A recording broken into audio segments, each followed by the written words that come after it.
ఇదిగో తమ్ముడు, మరి అంతగా కొట్టకయ్యా, చచ్చిపోతాడయ్యా.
నన్ను ఛాలెంజ్ చేస్తావా?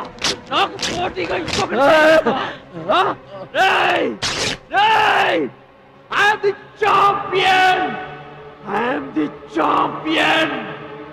ఓకే.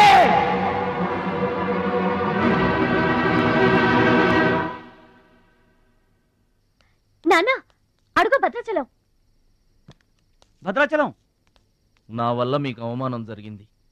నమ్మి చేరదీసినందుకు మీకు చెడ్డ పేరు తెచ్చాను. మీ మాట వినకుండా పోటీల్లోకి వెళ్ళి తప్పు చేశాను. తప్పు తెలుసుకున్నావు కదా, దిద్దుకో.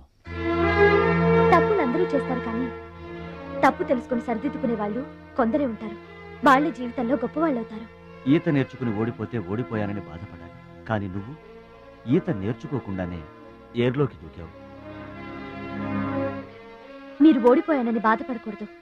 ఎందుకు ఇలా జరిగిందని ఆలోచించాలి. చరిత్రలో గొప్ప గొప్ప విజయాలు సాధించిన వాళ్ళంతా ముందు పరాజయాలు పొందిన వాళ్లే. ఓటమనేది విజయానికి తొలిమెట్టు. ఓర్చుకో, నేర్చుకో, గెలుచుకో.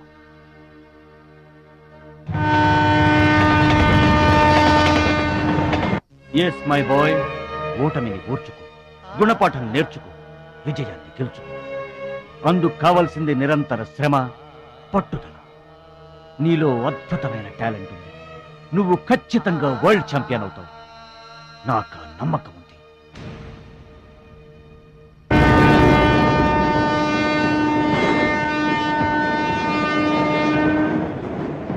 పిరికివాడిలా పారిపోయి నా కలలు కళ్ళ చేస్తావా? పట్టుదలతో శ్రమించి నా జీవితాశయాన్ని నెరవేరుస్తావా? నీ ఇష్టం.